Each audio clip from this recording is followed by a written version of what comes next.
Warning, the Stone Age Gamer includes a lot of bad language.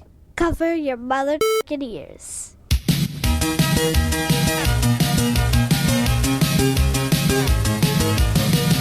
Good evening and welcome to the Stone Age Gamer Podcast. I am your host for this monumental episode, Dan Ryan, and joining me tonight, as always, is martial artist in a skin-tight suit, covered in tiny little balls, proving Midway was basically out of shit for a little while there. I mean, did you see that they also had a character named Beat in one of the games? Kris Randazzo. Get over here? It's May, so you know what that means. Mania! The round of 64 begins tonight. Which fighting game will take home the grand prize in this year's tournament? How many upsets will we see this year? How did I even come up with this bracket? It was a year and a whole bunch of pandemic ago, so cut me some slack. Oil up your bodies because the Stone Age Gamer starts now.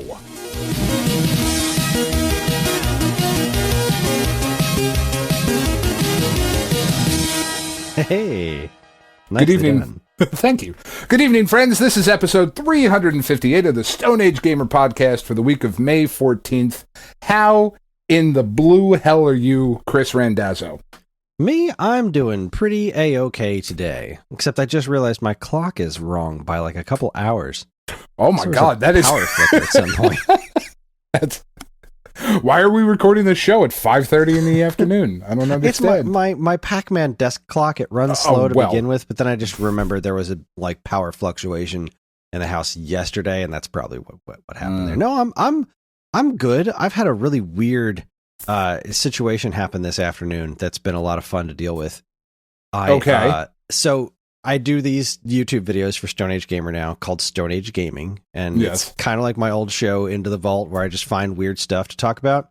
Mm-hmm. And I'm recording one tomorrow, and I decided that I should do one on that Japanese Sega car thing that I bought at Too Many Games for the Buy Something Million competition. Yeah. So I went up in my attic and I got it down, and I just wanted to test it out and figure things out because I'm going to do it on the video like I'm opening it for the first time because it's going to be funny. So you're going to lie to people? Of course. And you've just admitted that on the podcast? I did. Okay. All right. It's a bold tactic. I mean, it's going to be played as a joke, so it's all more or less fine, but I wanted to at least kind of get my head around some of the very basics of this thing before I dove into making the video, like, so just to kind of like get some of it done so it doesn't actually take me all day to do the video. Yeah. And I actually had it up and running for a little bit. I started it up and then it wouldn't work. And then I just kind of pushed it a little bit and it started working. And so the kids were playing with it and it's hilarious. I love that you went the old school boy way of fixing things so I hit it a bunch and it works now. I just, the car wouldn't move. So I just kind of like pushed it a little bit and then it just kind of clicked into place and there it goes. It was working, but then it stopped working.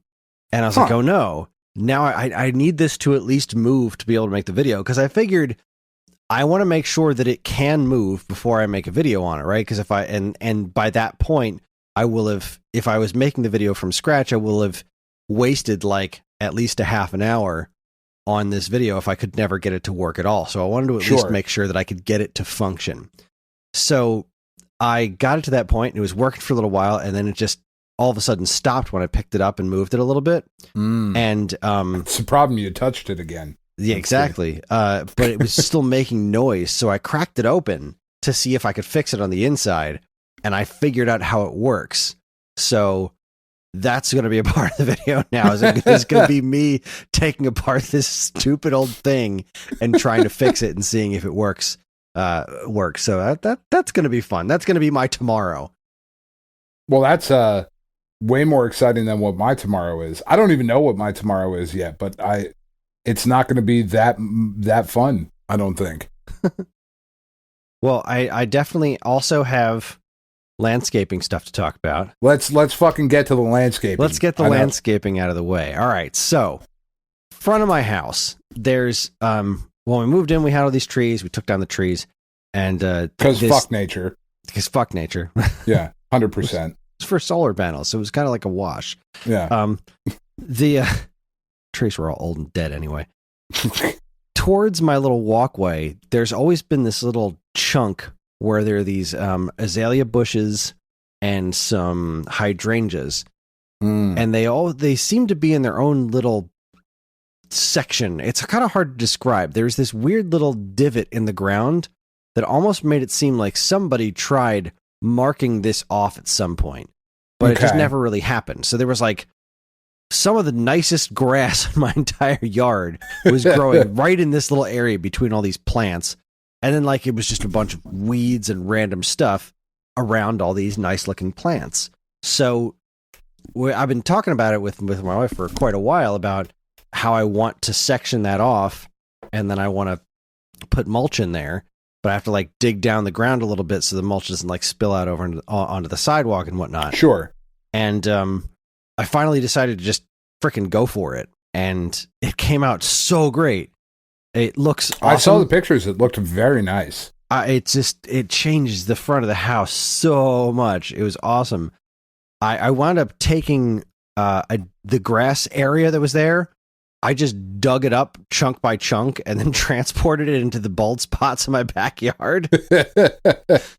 So that was pretty cool, since I had to like dig down a little bit of a layer anyway to make the mulch not spill over onto the sidewalk. Right. But getting the rocks was actually kind of an adventure, because Karen wanted these large river rocks, like a line of them, to be kind of the barrier between the grass and where the mulch was. Right. And so I had an extra night to myself because she had a mom's club meeting. So I went out to try and like get a jump start on this thing. And so the first place I went was Lowe's, because we have a credit card there. And Home Depot's the devil. Yes. Yeah, and Home Depot's the devil. So I went to Lowe's, and they didn't have anything even close to what I was looking for. So I was like, fine, this is what Karen really wants. I'll go to Home Depot. So I went to Home Depot. Thankfully, they didn't have it either. I didn't want to buy it there, but I was gonna. I was willing to do it because that's what she really wanted in the front yard. Yeah. So I was like, I'm willing to go with bricks or something, but no, she wanted the river rocks, so it's going to make that happen. So dejected, I finally came home, and I just started looking up where can I buy river rocks, and I found a couple of places. The first place I called was like, yeah, they closed a local reservoir, so nobody can get this stuff around here. And I was like, well, that sucks. I mean, that sounds like bullshit. It does. So I called up It's another just place. No more river rocks in New Jersey. They closed reservoir. Get the fuck out of here. Nonsense. So I called up this other place that said on their website that they had them, but they sold them by the ton. I was like, I do not need a ton. So both literally or figuratively? Yeah. I need 7. I needed like, it turns out that in total I needed like about 60. Oh, that's like half a ton. Yeah, it was a decent amount, but not a ton, right? Because I'm not loading up a truck. So I called up the place and I was like, I see you have this, but I don't need that much. So I told them how much space I needed to cover. And they're like, yeah, you probably need like 50 to 60 of those. That's fine. So just come on in. And what they do is they weigh your vehicle on the way in. And then you go to these bins and you just pick out what you want, load it up in your car, and then they weigh your car on the way out, and they charge you for the difference in the weight. That's awesome. It was amazing. So I went there, and there was just this gigantic mountain of the rocks, and it's like, yeah, just pick out whichever ones you want. So I got to choose the shapes of all the rocks. So it wasn't just like going in there with a shovel. It was like hand pick every single one of the rocks. Like, which ones do I think look cool? And so I loaded up my minivan with the rocks that I needed. And I wound up having to go back to get more because I was off by like 10. It was, so close. Always how it works. Oh, it was great. And everybody there was super nice. And they're like, the rocks looked amazing. Was it just like a garden center kind of place? No, it's like it's a rock place. It was just this giant yard with all these different kinds of gravel and rock and brick and all kinds of stuff. It's like, being an adult is fucking weird. It really is. I kind of didn't realize it existed. Was it Atlantic Masonry Supply? Is that it? I seriously want to call this place out. Yeah, this was Atlantic Masonry Supply Incorporated. These guys were awesome. They were so very nice. For all your rock needs. Free Seriously, plug. and it was really cheap. The whole project cost me like $70 total. Wow. The mulch was more expensive than the damn rocks. That's not true. No, that is not home. That's not Home Depot or Lowe's prices though. Like Home Depot, Lowe's are crazy expensive for rocks. Oh yeah, absolutely. My mom, she had been buying rocks by the bag to surround her pool because she didn't really. There wasn't anywhere where that she knew of to get it. And like when I loaded up my car with the first 50 rocks, and they were like, "That's $14." Like, excuse the fuck out of me. Are you sure? Is your scale broken, sir? That doesn't seem like madam, a lot. I don't want to. I don't want to like prejudge the rock place. But yeah. So I told my mom, like, you need more rocks around your pool, because she's been like, I need more rocks around the pool, but I can't really afford to keep doing it this way because buying bags of rocks is super expensive. Yeah, like, dude, go to this place and you could probably cover the whole thing twice over for like $50. That's crazy, man. Yeah, that's awesome. So that all worked out extraordinarily well. And I'm trying something out with my basil. My basil plants haven't been doing too well. My oregano and parsley are thriving beyond belief, but the basil plants that were in between them, I think, are just getting too crowded, not getting enough sun. So I took them out this morning, put them in a couple of pots, and I'm going to water them less, because apparently, like parsley and oregano, you can't overwater that shit. No. I just water the hell out of them. Thirsty bitches. Yeah, the tomato plants are crazy thirsty, so I just water them like crazy. But it seems that the basil is a little bit more sensitive, so I'm going to water it less. Yeah, a little choosier. So I'm going to got them in their own separate little thing. Going to water them less. But that's pretty much been it. I mean, outside of video games. That's exciting. Have you played any video games? I have. I finished Ori. Oh, very nice. I mean, damn, that game's good. Yeah? All right. Yeah, you got to play that game. I think you'll like it. I talked about the whole thing with the bird not really being evil, right? Yeah. The misunderstood bird. The end. I mean, the ending was just a gigantic spoiler alert for everybody with the end of the game. But so the bird obviously still hates you. Like, just because you found out why it hates you doesn't mean that it doesn't still hate you. It's not like you can have a conversation with it. It's just a giant fucking bird. Yeah, still wants it dead. It's not really a boss fight. They don't really do boss fights much in this game. It's an escape sequence. Okay. And the bird is just chasing you through all these it's ridiculously hard bit where you're just trying to get away from the bird, and it's being extra destructive this time. Like, you're in this lava zone. You finally get the piece, the last piece to like revive the tree in the forest, and you're floating over there to put it back, and then the bird catches you and chases after, like, takes the thing and starts chasing after you and trying to kill you out of this lava zone, and there's all this destruction in its wake. And when it finally catches you at the end, everything's on fire. Everything's on fire. And the bird realizes the bird's nest is on fire, and the one last egg, and he just looks around. It's like, shit. Because it just caused all this destruction, trying to kill you out of revenge and trying to protect its last kid. And in the same stroke of trying to protect it, it accidentally caused its impending doom. Its hubris was its downfall, Kris. Exactly. So its only course of action was then to take the thing that you were trying to do and save the forest, because that would put out the fire. So the bird goes over and puts the thing in the tree, which immediately annihilates the bird, but saves the forest and the last egg, which then you and your revived parental figure take in and become friends with. Ah, that's fucking deep. And apparently, in the second game, like, I immediately watched the trailer for the second game, and the little baby bird's like your pal, and you're floating around and stuff. It's like, oh, this is awesome! I can't wait to play that.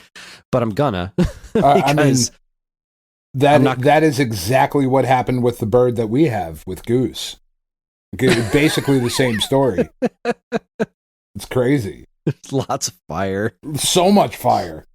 I was like, wow, cover up that spot with some fire. There's so fucking fire over there. That's nuts how fucking similar those two things were. Crazy. Now, that game was great, but I didn't want to jump right into the second one because I wanted to kind of just like I did with Hollow Knight, I want to take a break from that genre. I want to play something different now. So I put a little poll up on Twitter, and apparently the game I'm playing next is Secret of Mana. I feel like you're not going to get through it. I feel like I am. That game's never really been like the problem with that game's never been like it didn't click with me. The problem with that game's always been like I rented it and then I had to give it back. Sure. And then I didn't own it until I was an adult and I didn't have time to play video games. I didn't have time to jump into an 80-hour RPG. But since I have Collection of Mana now and it's really easy for me to play it, I didn't finish what is it, Final Fantasy Adventure. I tried to go back to it because I then had to like do other games for a review for Nintendo Force. Yeah. So when I had time to go back to it, I jumped back in and I had no clue where I was or any idea how to find where I was in a walkthrough because everything looks the frickin' same. Yeah. So, and I really did try to figure out, like, I don't remember what I'm doing, but I was reading through the walkthrough trying to be like, did I do this yet? I have no idea. And I don't want to start over again. So I feel like I played enough of the game to get it. And it was a neat game. But I'm not going to go back and finish that one. I put my time in. I'm ready for Secret of Mana because really I was mostly playing it as like a primer for Secret of Mana because I wanted to, get through it in chronological order. Sure. And it's a Game Boy game, and I mean I'm going to look up kind of what the rest of the game looks like on YouTube just to be like, all right, did I miss anything major outside of like where does the story go from here? But from what I've come to understand, Secret of Mana is really where that series took proper shape. Okay. So I'm very interested to play that one and finally see it through to conclusion. And maybe eventually get to Trials of Mana since I own it. It's in that collection. Just to kind of see what the follow-up was really like. But boy, the Secret of Mana is such good music. I'm very excited to jump into that. All right. Which means that I'm going to get an assignment for Nintendo Force any minute now. Be like, all right, you're reviewing this. Any minute now. It is on its way. They are typing as we speak just to fuck with you. I mean, which isn't very nice of them. I put in a couple of requests for reviews because, Save You Mr. Taco came out, so I want to play through the new version of that and see if they want me to review that. Then I'll drop everything and jump right into that now. What are you thinking about it? Like, how are you feeling about it? I haven't bought it yet. Oh, okay. Gonna see if they can get me a review code. Because again, I mean, I am all about supporting the game, but I bought it already, and if I have an avenue to not buy it a second time, then I will. I mean, chances are, if I don't get the review, I'm probably going to buy it anyway. Just because I'm very curious about it. But I wanted to see if I could get a review code for it. The other one I was interested in reviewing was Pocoyo Party. Okay. Pocoyo is this children's show that my kids... He's adorable. Yeah, I love Pocoyo. Stephen Fry? Yeah. Come on now. Hey, Pocoyo. So there's like this brand new Pocoyo game out, and we just recently got some positive feedback on Twitter on Nintendo Force for properly playing and reviewing the Paw Patrol game. Because there's a market for people reviewing these kinds of games to see, like, is this a game that's going to be like garbage for my kids, or is this something that they'll actually have fun with? Right. And I would love to know that about Pocoyo. So I put in to see if I could get a review code for that too. Because I'd be willing to play through that to see if it's a game we're playing. Because both my kids are just like, hey, Pocoyo game. Can we try that? I'm like, well, it's $30. That's I mean, it's a big ask. It's gotta, if it was $5, sure. I'll drop $5 on a random Pocoyo game. $15. Not even a question. Yeah, 15, I would throw it at that. But $30 seems like a lot for something that seems like it's just a little mini game collection party game. So I don't know. Oh God, speaking of mini games, again, putting the Wii U in the living room turns out to be this great situation because number one, Karen has gotten back into Runner 2. She's now replaying that one from scratch, and that game's just amazing. Nice. But also, I just jumped on the eShop and bought the original WarioWare for $7. It's a worthwhile purchase. Right, because I just needed something to play for a couple of minutes. And I was like, I bet they have WarioWare on the Virtual Console. And they do. I needed something to play for a couple minutes because I don't have anything. No, I don't out of games. Anything at my fingertips that I could jump into. It's just I needed a WarioWare new. game was exactly the itch that I needed to scratch, and I was able to do it immediately. Like, damn, there's so many great Virtual Console games on the Wii U. What the hell is wrong with the Wii U? Why is it still so useful? I don't know, man. It was difficult being a Wii U owner that whole time. But now that it's all said and done, it's like it really wound up in a pretty good place. I have always felt that the Wii U got shit on way unfairly. I'm not going to go with way unfairly. Definitely unfairly, but it earned the shit at the time. Like, the release schedule was pretty few and far between. It had some great games that did release on it. Some of the best Switch games were originally Wii U games, Yeah. Even though they are in most situations better on Switch, like, the co-op mode, sure. Cat and Toad is so much fun.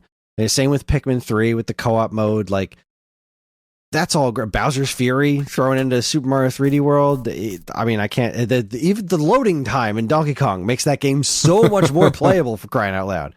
Sure. But still, those games all released on the Wii U, but they released so far apart and with such abysmal third-party support, and the system is slow as molasses, and the gamepad is like a super low-resolution screen. Like, it's got problems that it didn't need to have at that time. And the whole Wii U name was garbage, but we've talked at length about that. But yeah, it did get kind of unfairly maligned because it was ultimately a really good platform. And now that it's all over and like everything that is going to be available for it is effectively available for it, now's a great time to have the Wii U because it's got a lot of really cool stuff going for it. That's fair. It's a weird situation. Wasn't great at the time, but now has that all of a sudden grown into something. Yeah, because now that you have all those years of slow releases, you're not waiting for the releases. They're all there now. So you can get the system, if you can get a system, because they're starting to become more collectible because people are realizing that, oh, the Wii U has some cool stuff that you can only do on Wii U. Like, God, the DS Virtual Console is freaking cool, man. I think that's it. I'm sure there's other stuff I've played too, but that's the stuff that jumps out at me. That's the meat and potatoes of it. That's the big stuff. What about you? What have you been up to? Well, I have been playing basically nothing but the show. This past Friday is when the first version of the big minor league user-created rosters came out. So that's what I always use for franchise, and I always wait for that. And the game was late this year. It was like a month later than it usually comes out. So the people that do this work, like the fans, it's absurd. It's absurd the work that people are willing to put in to this game to make full minor league rosters with accurate batting stances and equipment, and they try to get them to look as much as they can like the actual minor league prospects, and stats and ratings, and it is an absurd undertaking that I am very, very thankful that people do. And that's like, I'm really looking forward to starting the franchise, and Tiff is going to build the New Jersey Knights stadium, and it's going to be awesome. But in the meantime, I have just jumped fucking headlong into Diamond Dynasty this year, which is a mode that I have not played for years and years and years, because I know the type of person I am. And it certainly was not as full-featured the last time that I jumped into it. But this year, Diamond Dynasty is basically the ultimate team mode, right? That all sports games, I think, basically now have, right? FIFA has it, NBA has it, I believe Madden has it, where you collect cards, basically, different versions of players.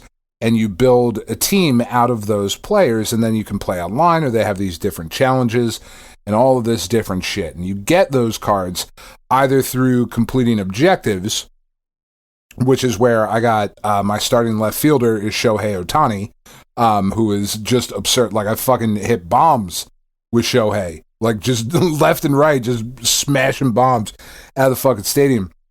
And I got him free, didn't have to spend any money on him.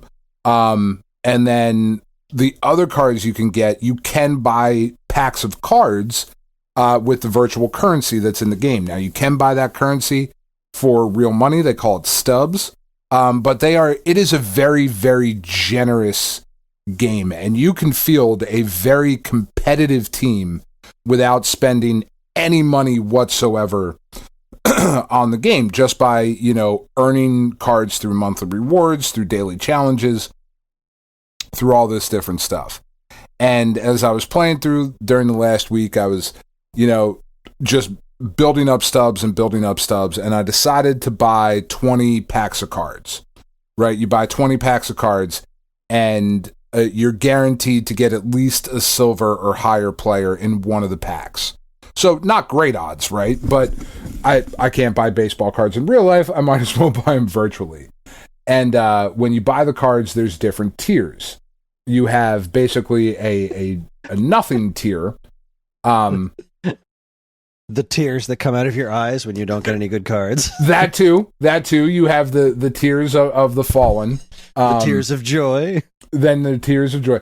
So you've got like the nobodies, right? Just people that I am a fucking baseball slut. And I look at these people and I'm like, I don't know who the fuck you are. They didn't even get a picture for you. It's just your name on a silhouette, whatever. So you get those guys. And then you have bronze, silver, gold, and diamond. Diamonds are rare, obviously, and not every team in the game has even one diamond, let alone multiple, right? And there are some teams that have multiple diamonds, other teams that don't. Best card in the game is Mike Trout. Mike Trout is also currently the best player in baseball, except he plays for the Los Angeles Angels of Anaheim, and nobody gives a fuck about them. So nobody knows. Like, you could trip over Mike Trout in the street and you wouldn't know who he was. And he is the best player of this generation. Like, he is so much better than A-Rod. And you know who A-Rod is. Like, you know who Derek Jeter is. Mike Trout shits on them. He's so much better. And nobody knows who he is. And he's from Millville, New Jersey. He's the Millville Meteor. He wants to be a weatherman. He's fucking great. I love Mike Trout. But he's stuck in obscurity in fucking Los Angeles. Because they don't give a fuck. If it's not the Dodgers, they certainly don't give a fuck about baseball. Even when it is the Dodgers, they kind of don't care. And they just won the World Series. Anyway, best card you can get is Mike Trout. Right?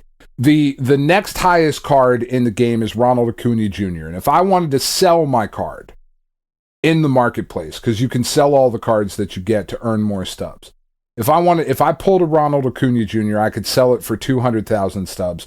If I pulled a Mike Trout, I could sell it. The last price I just looked today before I came down was 490,000 stubs. That's how much better he is. Yeah. And I fucking got one. And I'm so excited about it because it just came out of a pack. And I was opening packs and I bought the 20 pack thing and I went through 16 packs and I got a couple golds and I got a couple whatevers, and then I got a diamond. And diamonds are usually the second to last and the last or just the last card. And as you're scrolling over, you just see the back of the card and it shows you what color it is.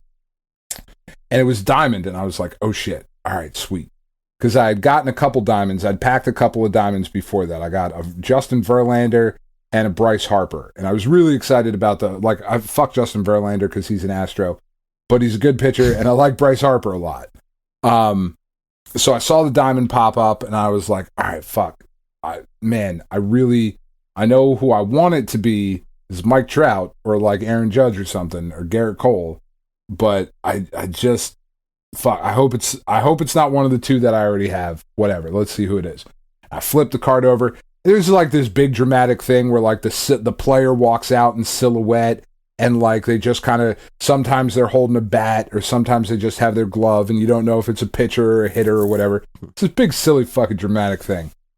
And it pops over and it's Corey Seager, shortstop for the Los Angeles Dodgers. And I was like, all right, that's cool. Like, I needed another shortstop. He gives me a lefty in the lineup. Like, that's all right. He's not the best shortstop in the game, but whatever. It was fine. So then I open the next pack and I hit a diamond at the end again.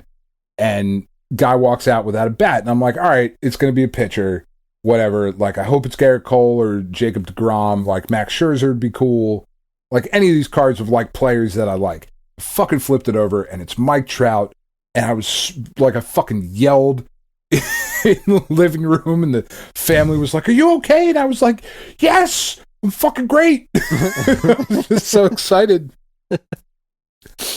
So I've been playing like the shit out of that card, and it really is like it's crazy how they take the game a bit, because you still have to actually be good at the game. Like, you could have all Mike Trout on your team, like the equivalent of Mike Trout at every fucking position, like Bugs Bunny and shit on baseball. Yeah. You know, like you could be that, you'd have that level of card, but if you suck at the game, you still suck at the game. You know what I mean? Like, you can't hit a fucking slider, then whatever. Sliders. So, but like it's really weird too, of like trying to find players who like have good stats, but that you're also good with. Because baseball is such a weird fucking quirky sport. It's like one of the things that I really love about it. But there are certain dudes that I just can't hit with. Because their swing animation is just, their batting stance is just not, I can't fucking time it right. You know what I mean? They have too much wiggle or not enough wiggle. Like, it's a fucking weird game, man. But it's really, really fun. And then I've been playing this other mode within the game. Because you can take all those cards and play, you know, online matches and whatever. And that's fine. Like, I did a couple more of those. But then they have all these other modes in the game where they have all these different, like, daily challenges and weekly challenges and then monthly challenges. And the weekly challenges are really cool. So they've got this partnership with Topps, right? And Topps almost every day releases new cards on their website, and they're called Topps Now. And it will be, if something big happens on Monday night, like last week, right? Last week, a kid for the Baltimore Orioles named John Means threw a no-hitter for the Orioles. It's a big accomplishment. No-hitters don't happen all that often, especially for the Orioles, because they're fucking historically terrible, like over the last 20 years or so. So John Means throws a no-hitter. The next day on Topps website, there is a card that you can order. It's $10 for the Topps Now cards, and it is commemorating John Means throwing the no-hitter. Right? I have one on my desk right now. I have a Topps Now of the Bernie Sanders meme. Right? Him with the gloves and the mask and the like, I'm looking at it right now. Because they will do cards for all types of shit. In the game, they'll pick 6 to 7 moments that happen during the week, and they will turn them into challenges where you have to recreate whatever happens. So if John Means throws a no-hitter in the game, then when the Topps Now moment comes out in the show, you'll have to pitch the last 3 innings of the game, right? They don't ask you to go in and throw a no-hitter, but you have to pitch 3 innings, no hits, no walks, whatever. Or if somebody hits 2 home runs in a game, then you have to get 8 total bases in a game, right? And you can do that by 2 home runs or a triple and a single or whatever, you know. Couple different ways that you can go about it. It's just really, really cool and makes the season really fun. Like, you pay attention to the stuff that's going on and like things are happening. I'm like, oh, I wonder if that's going to be a fucking moment in the game. That's really cool. And then they've got a bunch of other shit that goes on. But the one thing that's really weird that they didn't have the last time I did this mode is this thing called Conquest. And what it is that it's spelled like with a K? No, it really should be. So it's not like Mortal Kombat Conquest, but with baseball? I mean, it kind of is, I think. I don't really remember that mode very well. I don't either. I just remember it being spelled with a K. Yeah, well, I mean, it works in baseball because, like, when you strike out, it's a K, right? Or if you strike out looking, you don't swing the bat, it's a backwards K, whatever. So that makes sense. It tracks for me. It like Risk maybe is a good comparison. It's like a board game. So you start off with there's different size maps, and you have your Diamond Dynasty team, whatever your squad is, and then you've got a random number of other Major League Baseball teams. So the one that I'm doing right now has 6 other teams on it. And they're like East Coast, like Northeast teams. So like it's Boston, and it's the Washington Nationals, and it's the Yankees, and it's the Mets, and the Phillies, and I fucking forget who else is on there. So you start off in the middle, and you have a stronghold, right? And you have like 5 million fans. And there's like hexagonal shapes connecting this big map. And like it usually makes a picture. So like right now it's a Martian for some fucking reason. And you make your way across the map claiming territories. And the more territories you claim, the more fans you get. And then so you go through that's called the attack phase. And then the next phase is the stealing fans phase. So you can choose to play a 3-inning game against any of the other teams that are on the map. And depending on the difficulty level, you can steal between 1 and 5 million fans from the other team that you're going to play.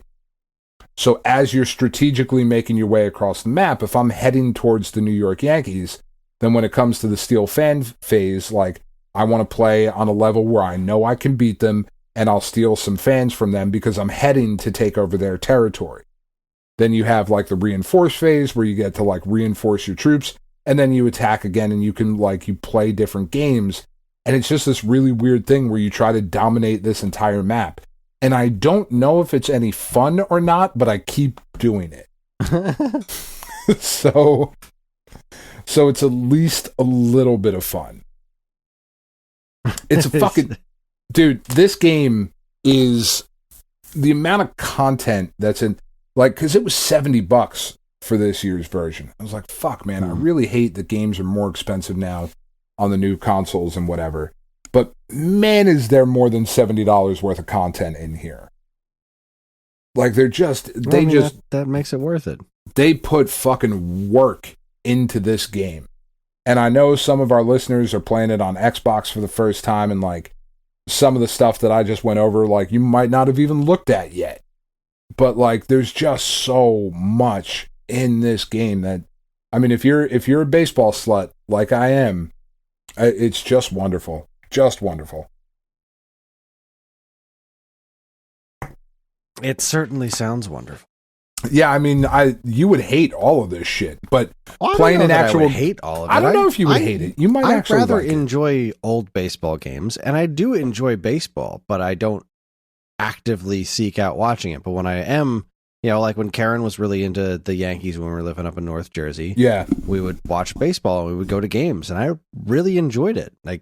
I see the draw, and I could definitely see myself, were I that kind of person to have that kind of time, get involved in a baseball. I could definitely see myself getting into that. It's not going to happen because my life is my life, but and that's kind of what's so great about it, is that you can jump in and all right, I've got an hour of time tonight, so I want to do XYZ, or I've got 15 minutes. So I want to do the daily mission and maybe one conquest game.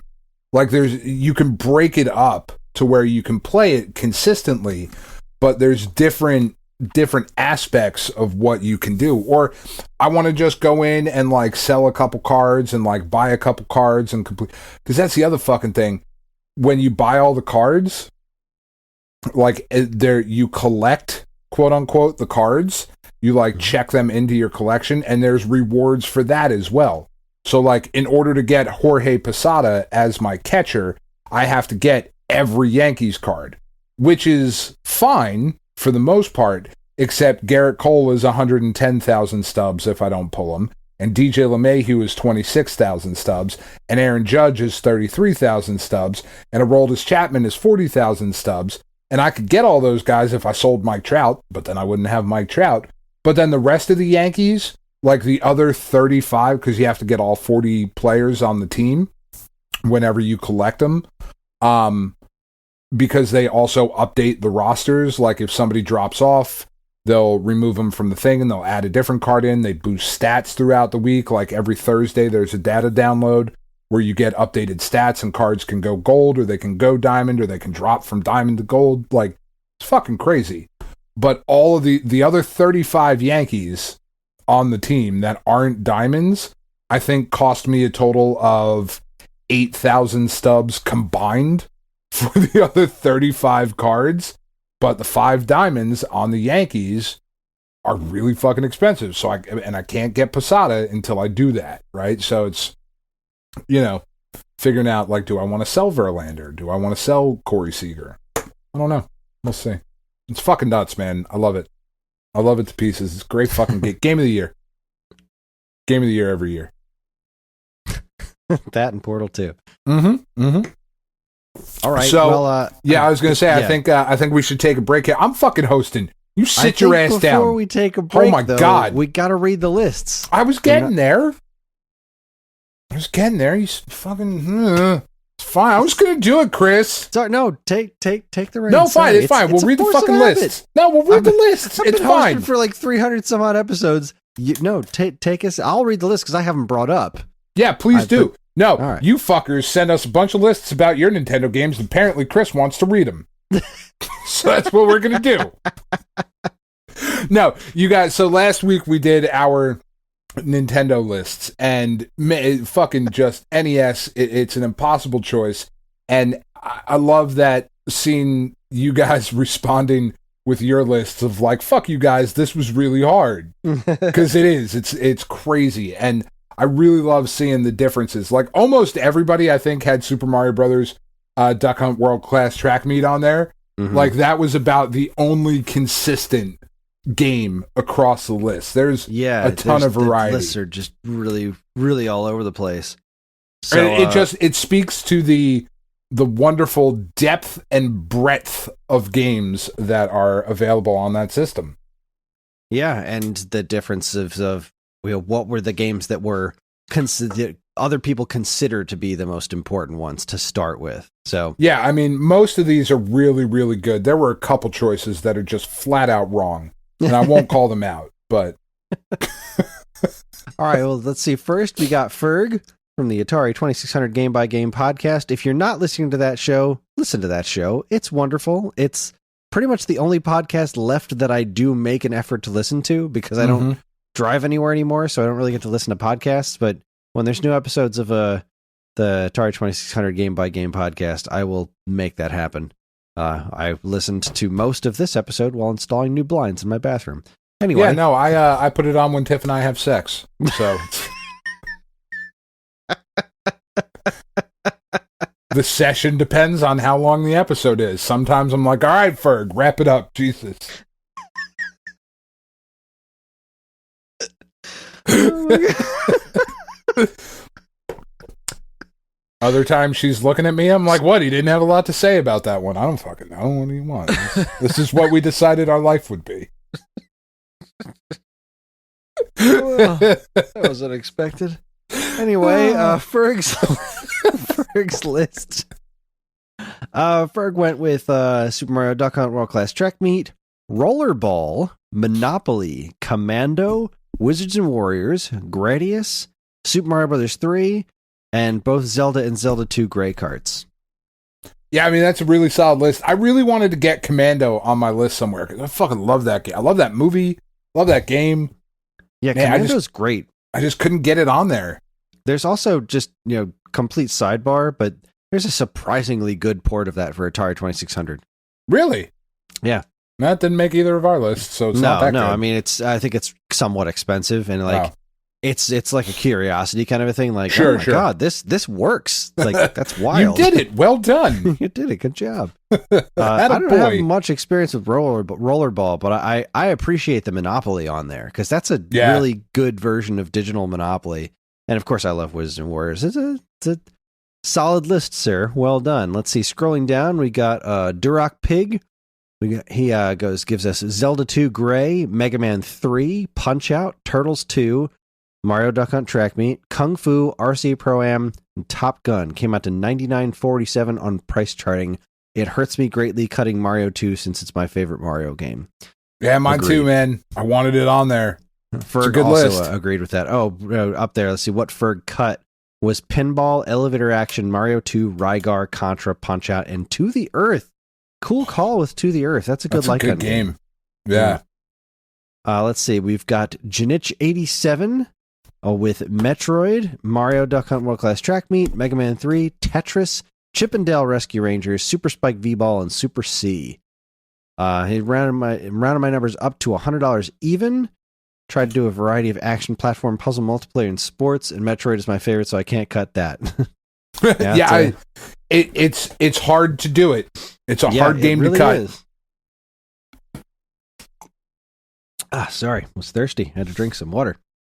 All right, let's see here. Next up, we had, just scrolling through the old Discord here, Zeppelin 03, Mario Duck Hunt Track Meet, Mario 3, Jackal, Star Tropics, Ninja Garden. I assume that's Ninja Gaiden. It's my favorite.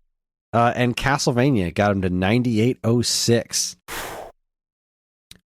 It's a good list. It is a good list. It's a short list, but you're having fun with that list. Star Tropics, man. Yeah, Star Tropics is great. I really like that game. We were just talking. Ferg has never played that before, and I need to find a way to get him a copy of that game to play through because it's I think it's right up his alley. Tell him what to Google. I mean, that seems pretty simple. Just here's what you're going to type in. That game is a winner. All right, let's see. Moving on to Reformat. The NES for $100 list was super hard since there's so many great games on that console, and first-party games especially are relatively expensive. Regardless, I had to include two of them anyway, because I feel they're essentially NES. I did go $3 over, but damn it, I couldn't get rid of Nintendo World Cup. I mean, soccer game where all the players have hit points, and it's 4-player. All right, so he came up with Legend of Zelda, Metroid, Gauntlet 2. Gauntlet 2 for $10. That's an interesting choice. It is. I like Gauntlet 2. Marble Madness, Snake Rattle and Roll, love that game. Dr. Mario, Solstice, Solar Jetman, RC Pro-Am, and Nintendo World Cup. Solar Jetman's one that I have to spend some more time with. I don't know enough about it. Yeah, same here. Then we had a really fun bunch of people talking about how Ferg mentioned that I'll never be able to drink Sunny D the same way ever again. You're welcome on behalf of Dan. That's right. I got you. Let's see. Are there any more lists in the Discord? Yep, we got RC Metzger, Baseball Simulator 1000, Blades of Steel, Legend of Zelda Grey Kart, Ninja Gaiden, Punch-Out, RC Pro-Am, Mario Duck Hunt Track Meet, Super Mario Bros. 3, Tecmo Bowl. I think brought him a total of 99. That's a good list. It's a good list. That's pretty similar to my list, I think. Yeah. I don't remember all mine off the top of my head, but that has a lot of similarities with mine. Then we had Genix, I think, Genix, Genix. We've got Super Bad News Baseball for 1056, Fazanadu, Super C, Mario Duck Hunt Track Meet, Ice Hockey, Bump and Jump, RC Pro-Am, Super Spike V-Ball and World Cup Soccer, Double Dragon, Tecmo Bowl, Ninja Turtles, Mission Impossible, total of 9961.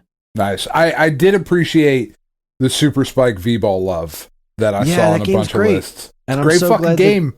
So glad so many people are totally into that. Then moving over to Twitter, we had from Vidja Gamer. I'm too lazy to understand Discord, so you're getting my NES list here. Cabal. Wow, Cabal. That's a dope choice. I mean, I approve. I appreciate that. That game's hilarious. I mean, like, it's a really good one of those, target shooter kind of over the shoulder things. Yeah. But like the way they dance when you finish a level is just hilarious to me. All right, so Cabal, Base Wars, Bubble Bobble, Paperboy, RC Pro-Am, Solar Jetman, Rescue Rangers, Jackal, Off-Road. I'm assuming that's Super Off-Road, and you gotta respect anybody who wants Super Off-Road on their list. I love that game. Mario Duck Hunt Track Meet, Captain Skyhawk. That's a cool choice. That is Blades a cool of Steel and Super Spike / World Cup. And Jackal. I fucking love Jackal. Yeah, I love that band too. On there. I did. Yeah, that didn't make either of our lists, I don't think. No, it's a good game though. And then last but not least, we have from Brian Gelfond. He occasionally works for Level Up Entertainment, my local shop. His list was RC Pro-Am, Mario Duck Hunt Track Meet, Iron Sword, yes, Solar Jetman. There's another Solar Jetman. Yeah, Tecmo World Wrestling. Tecmo World Wrestling, I don't know that I can get behind. Hard disagree. I mean, I love you and I respect you, but hard pass. I feel like I did. I could be wrong. I'm trying to remember if it's that one or there was one of those old wrestling games that I just did not care for. Tecmo World Wrestling is the one that's got the like the cinematic interlude when you do like a big move, like, oh, he's going for a giant swing, and like the thing pops up on the center of the screen. Right? I'm pretty sure that's the one. Yeah, I don't know. It's not pro wrestling, so I couldn't do it. Commando, Narc, Kung Fu, Star Tropics, dropping the 1857 on Guardian Legend. Yeah, Bold I mean, move and I approve. That game's so fucking good. Fazanadu and Simon's Quest. Simon's Quest is a bold play. It is. Because it's a really good game if you know how to use it. But I mean, I guess the internet exists now, so it's not like you're stuck playing that game like we were back when we were kids. And with an internet walkthrough, it's actually a pretty good game. So that's a heck of a list. I like that one. Another Solar Jetman, another Commando. Both, those games didn't make our list. And another vote for Star Tropics. I'm always into people being into Star Tropics. That game's so cool. It's not like this, oh my God, amazing masterpiece. Like, I don't want to overrate it or overhype it. But it's really good and so uniquely Nintendo. The thing is and I talked to Brian about this a little bit afterwards, is that throwing $10 Star Tropics on there isn't really fair because you need to at least have the game in the manual. Yeah. Because, like, just looking up the 747 megahertz code is one thing. Part of the experience of Star Tropics is putting that letter in the water. Like, it is. That's a chunk of the experience right there. So, like, getting to that part of the game, then taking that letter and going into your bathroom or something and, pouring water over it in the sink, like, that's cool. And that's a very unique thing. And if I was going to put Star Tropics on a list, I would want to have it, with the manual. Complete, yeah. It doesn't even need to have the box per se. If you can just get the game and the manual with a letter, that's the price that I would want to put that on. But thank you everybody for submitting these lists. That was a whole heck of a lot of fun. It was. Get to work on your Sega Master System lists. That's right. Get to work on your Master System lists, and then we'll tell you when to post them so we can, not have them spread out super far so we can read them all like this. Because I feel like other people may have given us NES lists that I just don't remember when it was. So we'll solicit the Master System lists when we're ready to see them. But that's right. We are nothing if not whores. Nice job, everybody. Well played. All right. On that note, we're going to take ourselves a quick break, read a couple of commercials, and then we'll be back with Mania 2021. You're listening to the Stone Age Gamer right here on Geekade.com.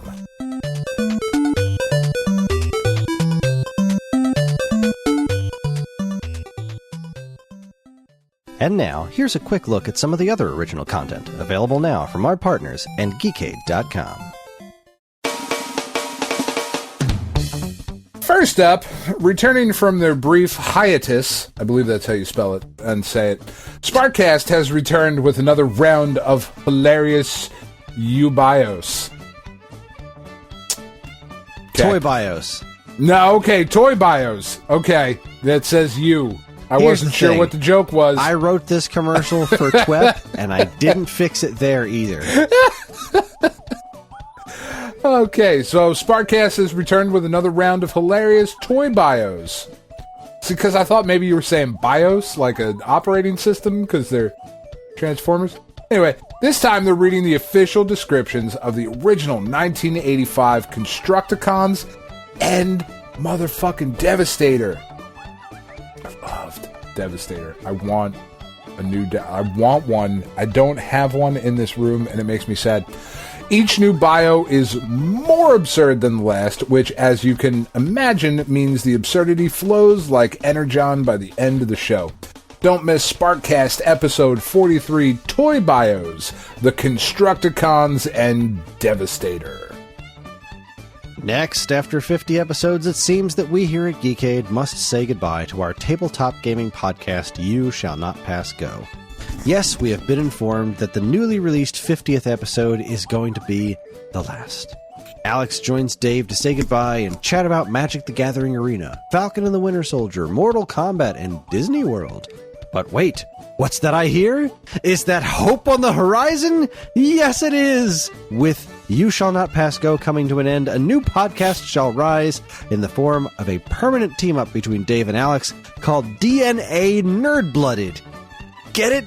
D and A, Dave and Alex. It works good on so many levels. So many. Anyway, be sure to check out You Shall Not Pass Go, episode 50, The End, and look forward to the premiere of DNA Nerd-Blooded in the not-too-distant future. Finally, space. The final frontier. It's where people apparently go to be miserable, literally all of the time, and have anti-gravity sex, which sounds kind of awesome. Or at least that's what the pilot episode of Sci-Fi's The Expanse would have you believe. On an all-new Twepkist, Evan, Angie, Karen, and Kris, that's how you say that, right? Twepkist? Spider-Man. Spider-Man. Steve Spider-Man. Evan, Angie, Karen, and Kris launch into a listener request to watch The Expanse. But did it bring them any joy? Is the world a darker place since Netflix canceled Teenage Bounty Hunters? Will Angie... Yes. Episode over. Will Angie finish Ginny and Georgia in time? Find out in this week's episode. Episode 230, Anti-Gravity Space Shafting. For all this great content and more from us and our partners, be sure to keep your eyes on Geekade.com.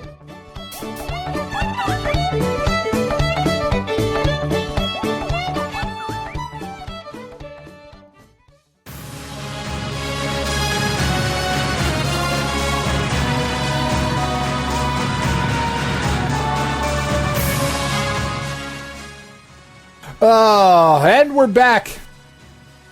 So last year, I had the staggeringly brilliant idea to do a March Madness style tournament bracket in May and call it Mania.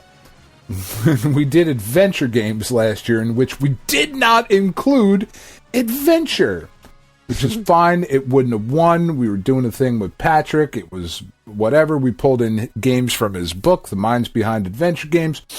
All that good stuff.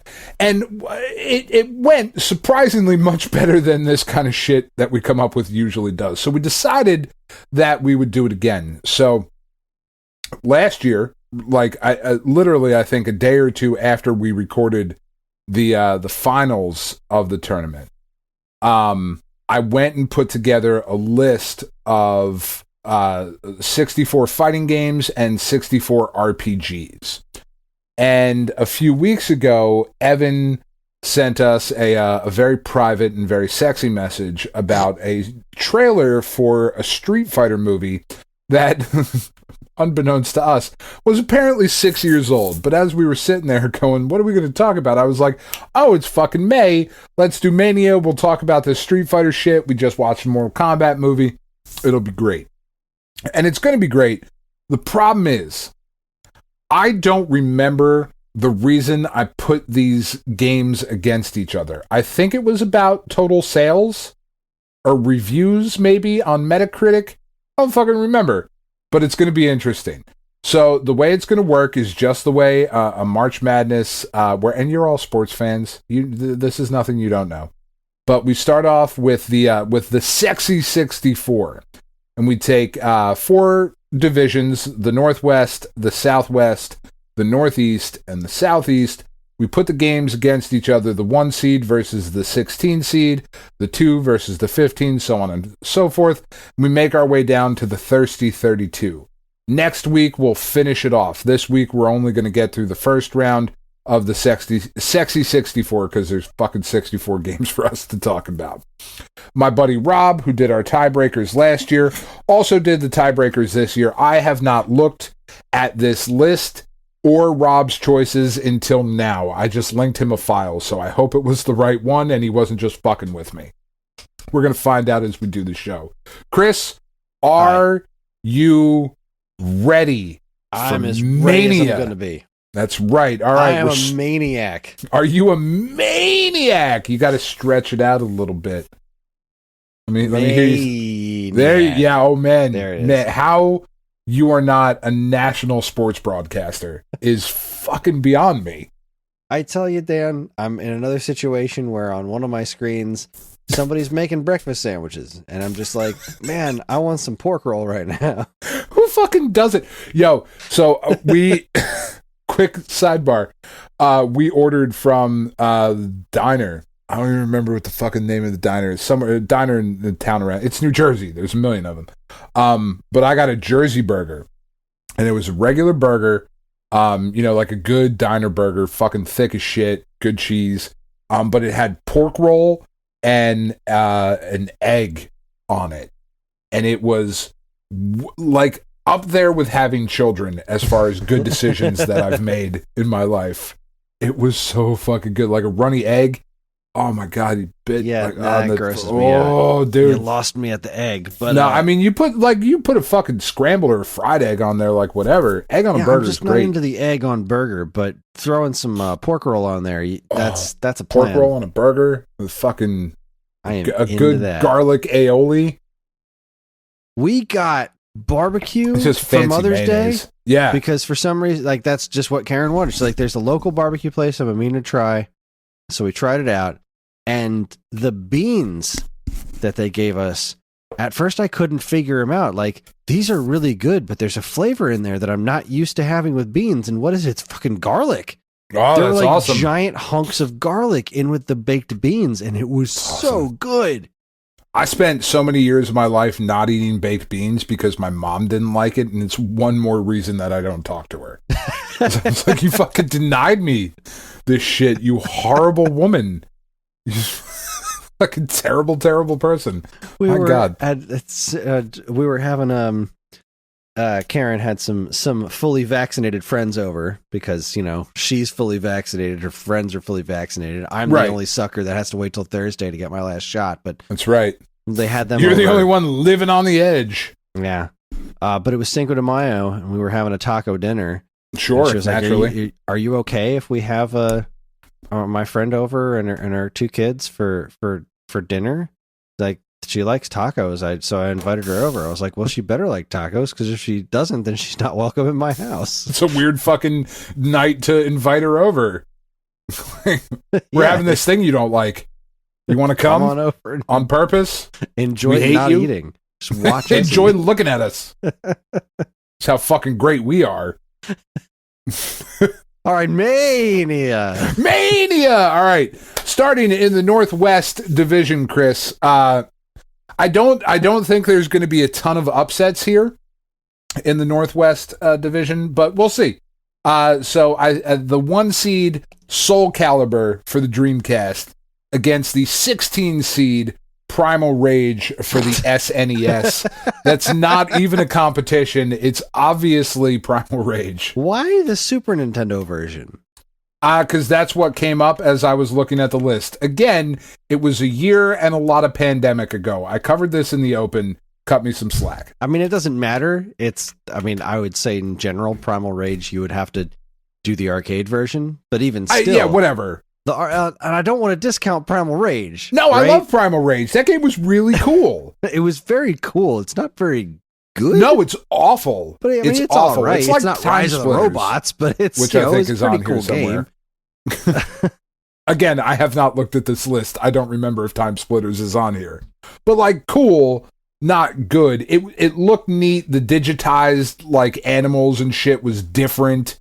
You mean Time Killers? Time Splitters is a first-person shooter. Time Killers. Thank you. Like Primal Rage is very much a victim of the Mortal Kombat. Like, make everything digitized and bloody. Like, can you imagine that game with like hand-drawn Capcom animation? Now we're fucking talking, right? Yeah, but it loses so much of its character because that game was all claymation, and it really reminded me of like old special effects in movies. Like that was a real big part of its character. It was. I am also a Harryhausen slut. Like, I make no bones about how much I love Clash of the Titans and Voyage of Sinbad and stuff. Like, I love that stuff. Looks so cool. It still looks great. That was the personality of a. I mean, it still looks great, but like in a very unique way because it doesn't look believable. It just looks really cool. Yeah. So like, but back then when you're looking at something like that, that was the pinnacle of visual effects. Like having a sword fight with a skeleton that was being animated like that was just crazy in live action.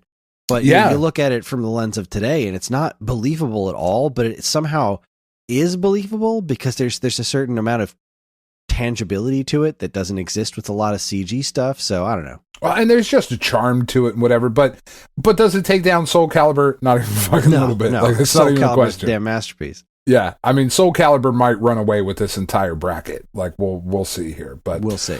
All right, moving on to the 2 seed Super Smash Brothers Melee against the 15 seed Eternal Champions on the Genesis.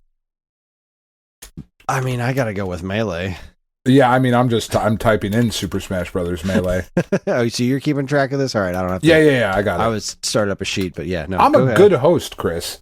Well, I was trying to be a good co-host. Oh, that's fair. I'm a terrible co-host. That's certainly true.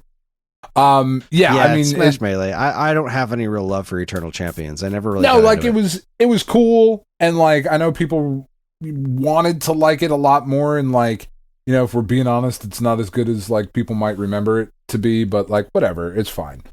But Super Smash Brothers Melee, we'll talk more about as we get deeper into the bracket here. All right, this one I think is going to be actually an interesting competition, because I do believe that I did this based off Metacritic reviews. I think is how I organized these. All right. So like I took the top 4 and they were the 1 seeds in each bracket, and then the next 4 were the 2 seeds in each bracket, and I spread them out that way. So what we end up with here in the Northwest Division is the 3 seed DOA 2 Hardcore on the PS2 against the 14 seed Street Fighter 2 Championship Edition. Now, I will say before we make our choices here, there are multiple versions of Street Fighter on here, and I included them because they are so very different. Championship Edition or Champion Edition? Turbo Champion Edition or Championship Edition. I forget. The Super Nintendo one. Oh, the Super Nintendo one's Turbo. Well, the Super Nintendo had 3. There was Street Fighter 2 The World Warrior, Street Fighter 2 Turbo, and then Super Street Fighter 2. Street Fighter 2 Champion Edition is the Sega Genesis game. Okay, it might be the Genesis. Again, you're in a bunch of pandemic. The Special Champion Edition is the Genesis game. Regular Champion Edition is an arcade game. Okay. So which one are we going with? Championship Edition on the Genesis. I'm fucking making an audible. Oh, so PS2, wow. PS2, DOA 2 Hardcore, and Street Fighter 2 Championship Edition. I'm not a big fan of the DOA games. I'm not either. But DOA 2 but that's the DOA was 2. really good. I didn't play the PS2 version. I played the Dreamcast version. That was just DOA 2, and that was really good. And I don't love the Genesis version of Street Fighter 2. It looks good. It plays good, but it's like there's something just kind of off about it to me. Yeah. The Special Champion Edition, and I know I'm crazy, but it might have just been playing with that controller. When I played it at my friend's house, he didn't have a 6-button controller, so it was like, what made it much more difficult. What are we doing here? Like, it just didn't. I was so used to playing the just perfect Super Nintendo version.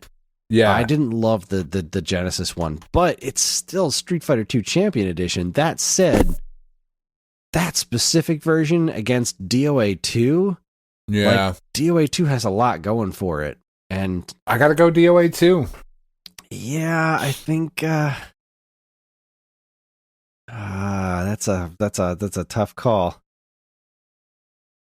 We got a tiebreaker, so you let me know.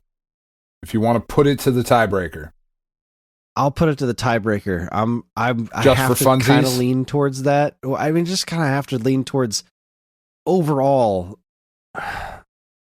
No, you know what? If I'm thinking about it right now, if I have a choice, play Street Fighter 2 on the Genesis or play DOA 2 Hardcore on PS2, if I have to choose between those two, I'm picking DOA Hardcore. So all right. It feels weird to say that, but I think that if we're just going that specific version, I got to go with that. All right. What was the tiebreaker, just out of curiosity? Street Fighter. All right. All right, moving on to the 4 seed versus the 13 seed. The 4 seed could be a potential dark horse in this entire thing, Kris. Super Street Fighter 2 HD Turbo. The redrawn downloadable title. HD Remix? HD Remix. Sorry. Yes.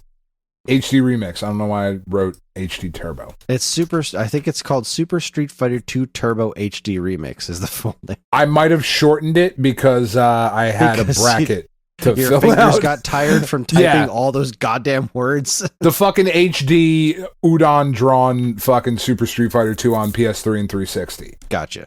Against Mortal Kombat versus DC. Oh, I go the Street Fighter, hands down. I think I go the Street Fighter hands down as well. Now, that Mortal Kombat versus DC game was really cool, right? Like, it was new and it was different. I don't like those modern Mortal Kombat games. I don't like the way they move. I don't think they feel good to play. That's just me. I know it's a me thing, but these are our decisions. So yeah, they are. I would have a hard time voting for most of those games for various reasons, but God, Street Fighter 2 Turbo HD Remix. That game's gorgeous. So good. I fucking love it. It's really gorgeous. It plays super tight. It's great. It's a dark horse, man. It's a dark horse to get through, I think. I don't know. We'll see. All right, moving on. What makes it a dark horse? I mean, it's just one of the best fighting games ever. So, well, it's on a path to collide with Soul Calibur. So, yeah, that's gonna be an interesting conversation. Yeah, so dark horse, man. Get with your sports lingo. All right, the 5 seed DOA 3 for the Xbox. Well, that's fair too. DOA 3 for the Xbox versus a game I know nothing about, but did pretty well on Metacritic. Custom Robo Arena on the DS. Oh wow! I'm going to let you steer me on this one a little bit, Kris, because I didn't like DOA 3 very much. Yeah, but it reviewed pretty well, high enough to get the 5th overall seed in this bracket. That's wild. I mean, I know people like that game a lot. People really like their bouncing titties. But I mean, was that the one where it had like all the weird extra outfits you could buy and like all the weird like mini games and stuff? Am I thinking of the right one? Maybe. I'm not entirely sure. I remember playing it for a couple minutes and be like, yeah, I don't like this very much. Just like I didn't like DOA 1. I thought DOA 2 was really cool. DOA 2 was great. Then DOA 3 was like, yeah, that was a flash in the pan. I'm not going back to this series. What do we know about Custom Robo Arena? I have not played Arena. I've played the GameCube Custom Robo. Okay. And not a lot of it, but it's a neat game. It's what it sounds like. You kind of customize robots and fight them against each other. I'm more into that. I'm going with Custom Robo Arena. Yeah, same here. All right, Custom Robo Arena takes the spot. It's another one of those Nintendo franchises people really wish Nintendo would release a new version of, and they just won't. All right, this one I feel like we might have a difference of opinion on. The 6th seed, Fatal Fury, Mark of the Wolves for the Dreamcast, Mark of the Growl, or however you pronounce the French word, versus the 11 seed, Dragon Ball Z Budokai 3. Fatal Fury. All right, we don't have a difference of opinion. The Budokai games are really neat, but I feel like I've always had more fun looking at them than playing them, and even still, that's the way I feel. There was something neat about them, and I always really wanted to like them more than I did, and I kept sticking with them because they were really trying to figure out how to make Dragon Ball work as a fighting game without changing the rules of Dragon Ball. Like, Dragon Ball Fighter Z works because they just made a 2D fighter out of Dragon Ball. But like, right. Budokai tried to do the things that like incorporated flight and everything into it. And that's a hard thing to pull off because the fights in the Dragon Ball cartoon are fucking insane. They really are. And and it was really, you're right. It was really fun to watch. I remember we were working at Toys R Us and the Atari rep came in and they were like, yo, we've got this new shit coming that we haven't even announced yet, but it's going to be fucking insane. And like a day or two later, the Budokai shit started coming out. I was like, oh my God, that looks so cool. Yeah. And then but then playing it. Yeah. I couldn't really get a handle on it as much as I wanted to. And, I beat the single player mode. Sure. That was all that difficult. And I did spend time with Budokai and Budokai 2. And then I think Budokai Tenkaichi I spent a bunch of time with. Like I kept going back to the series. Yeah. And it kept, they put effort into it. Like I have a lot of respect for that franchise. But I mean, but Mark of the Wolves, man. Yeah, you're going against one of the it's one of the best 2D fighters ever made. It's awesome. I don't even have much experience with it. My first time really playing it was when I bought it on the Switch Arcade Archives, and I was like, yeah, this is damn good. Yeah, it's just so good. So good. I love that game. All right.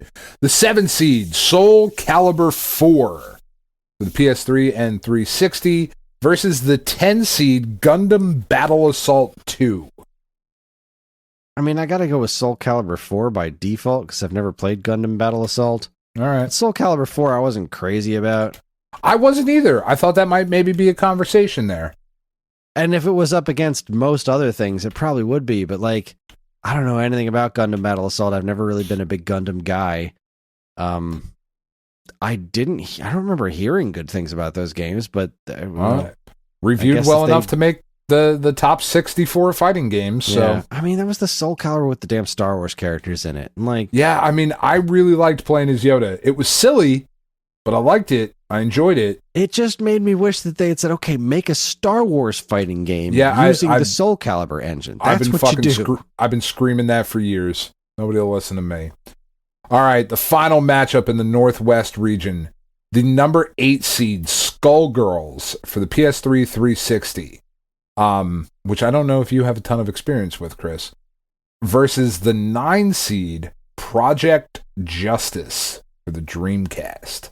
Ooh, I have no experience with Skullgirls, so I got to go with Project Justice, but also because it's Project Justice. Yeah, I mean, Project Justice is great.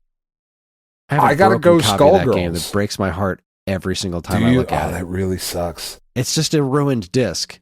It's unfixable. It's got like the actual like data part of the disc. There's a couple of holes in it. It's unfixable, but I can't bring myself to throw it away. I played that game for like maybe an hour total, and I had a ball with it. That game was so much fun. It's really cool. I like that world. I like the characters in that world, but Skullgirls is so fucking cool. It's so cool. It plays incredibly well. It's gorgeously animated. I think it's a franchise that you would really, really dig if you spent some more time with. So, for shits and giggles, we're going to go to the tiebreaker here. More than zero time? As more than zero. We're going to go to the tiebreaker here for the first time. Let's see what we got. The 8 seed Skullgirls versus the 9 seed Project Justice. Rob went with Skullgirls. All right. Rival schools just can't catch a break. It never can. And I feel like that's, as it should be. Right? It's definitely because we true like to it, the franchise. But all right. So now we are going to jump into the Northeast Division. The 1 seed Super Street Fighter 4 on the PS3 360 against the 16 seed Time Killers. Not even close. Time Killers? Definitely. Super Street Fighter 4. All right, yeah. Super Street Fighter 4 is a goddamn masterpiece. It is. It's my favorite great Street Fighter game. I just think it's the best. I don't know that it's my favorite, but it is fucking great. It does everything. It's the perfect technical matchup between 2 and 3. 3 is so technical to an extent. 3 is very, it's a high gate, you know? Yeah, it's not very accessible. 4 hits that both you could play it casually like you could Street Fighter 2, but man, when you get technical matches, I loved watching high level Street Fighter 4 play. I just loved watching that. Just like Street Fighter 5, I love watching high level play of that, but I never got into that. It didn't catch me as far as playing it. I don't like a lot of the characters that were in that game. I just don't like a lot of the art direction and the new character designs. Just some of them I'm not crazy about. Street Fighter 4, everybody, even the ridiculous oil wrestler Hakan, everybody was so cool in that game. Oil your bodies, because the Stone Age Gamer podcast starts now. Well done. Put that in there for you. I mean, Time Killers is a piece of shit. But it's an interesting piece of shit with just over the top gratuitous violence. The button selections were not like, weak, medium, fierce. They're like head, left arm, right arm. Yeah, it was cool. What can I cut off next? It was cool. I liked it. And the first time, Time Killers certainly had that going for it. The first time you cut somebody's head off and you were like, oh shit, all right. This is what we're doing, right on. Or you cut somebody's legs off and they kept fighting. What are we doing? This is insanity. I love it. It's like fucking Monty Python and the Holy Grail. It's the Black Knight fight just constantly. But yeah, I mean, it's not even a competition. All right. This one might actually turn out to be interesting. The 2 seed Super Smash Brothers Brawl for the Wii against the 15 seed. And I don't even know how we even talk about this game. Mugen for the PC. Which is everything. It's everybody. All right, I don't have a great experience with Mugen, right? Because I feel like it's such a broad term. I played it once because I loved what people had created for it. You could be like Peter Griffin fighting Kirby or something like that. Yeah. And I was like, all right, I got to try this out. And then I tried it and it didn't work very well. It just kind of ran like crap. And once you got past the novelty of what you were looking at, I don't know. I think that game is what you quite literally make of it. You have to make that game good. Yeah. Whereas Smash Brothers Brawl it's probably the worst Smash Brothers game, but it's also one of my favorites. Sure.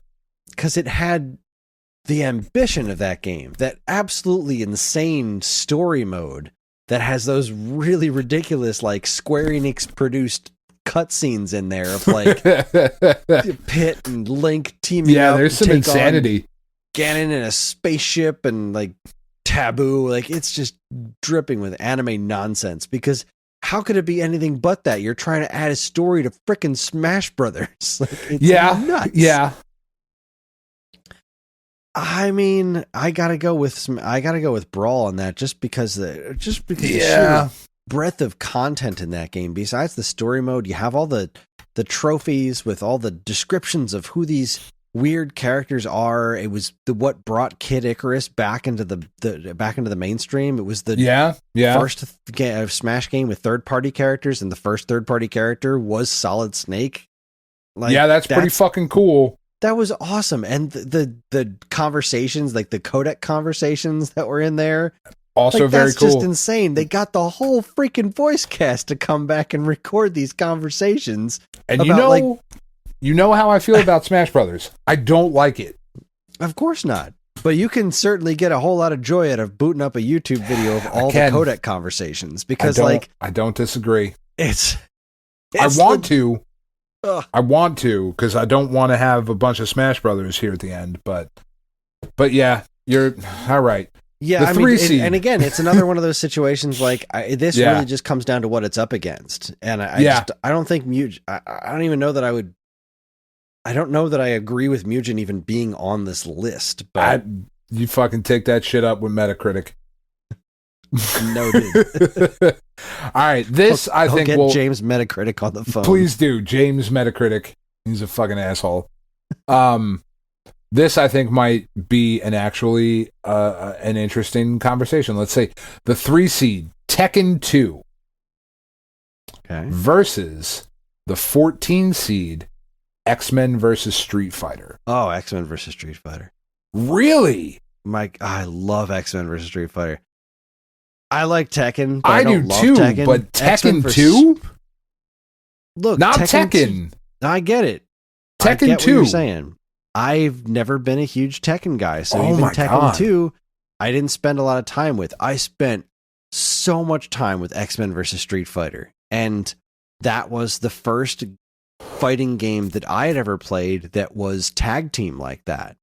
Sure. And God, just the art in that game, the art alone of the character animations, like it had gotten to the point where we were, all right, they did X-Men Children of the Atom, they did Marvel superheroes, and that was awesome. Wouldn't it be awesome if they put that art style into the Street Fighter universe? Street Fighter Alpha exists now. Oh my God, it's amazing. It's so gorgeous. I love this. This is great. But then they crossed them over with X-Men and Street Fighter. And this was the first time they had ever done that Ryu, the Shinku Hadouken that shot out like a giant freaking laser. Yeah, no, it's awesome. God, that game was nuts. And then it was amazing enough in the arcade, but then you had the literal arcade perfect port on the Saturn. You had to get that weird ass 4 meg cartridge and stuff for the Japanese import one. I spent so much time with X-Men vs. Street Fighter, but just the whole thing of like the air combos and how it eventually led to Marvel vs. Capcom 2, that game is still so much fun to play. It's incredibly tight. It's got a great combo system. It looks amazing. I mean, no offense to Tekken 2, because it's just never been my thing. So it's harder for me to kind of like really pit it against that. But I have a hard time imagining a lot of games in general that for me personally would stand up to X-Men versus Street Fighter, because they think that game is just, it's masterful. All right, you sold me. The 14 seed, our first big upset, a 14 seed taking out a 3. All right, moving on. The 4 seed, Blaze Blue Calamity Trigger on the PS3 against Jar Jar's Bizarre Adventure. JoJo's Bizarre Adventure All-Star play Battle. Jar Jar's Bizarre Adventure. I would too. I would play the shit out of that. JoJo's Bizarre Adventure All-Star Battle on the PS3. I've never played JoJo on PS3. No? Have you played Blaze Blue? Yeah. Okay. I played JoJo's Bizarre Adventure on Dreamcast. Is that the same game? I don't believe so. No, PS3 yeah, it must not be. Dreamcast? It can't be, right? Yeah. JoJo's Bizarre Adventure on Dreamcast was a 2D Capcom fighter. Yeah. And it was the only thing I had ever even heard of that. I didn't know it was an anime or nothing before that. I thought that game was weird as hell. It was cool, but it was weird. Yeah, JoJo is a weird-ass game. It's a weird-ass game. I have no way of deciding this one. I will default to Blaze Blue because the art direction in that game is really cool. Those are really cool looking games. I think you should look up the art direction. I think you should look up a little bit of JoJo, because this game's fucking cool. You say? For PS3, yeah. It's a cool game. It's weird. I mean, it's not the Capcom one, but I'm going JoJo.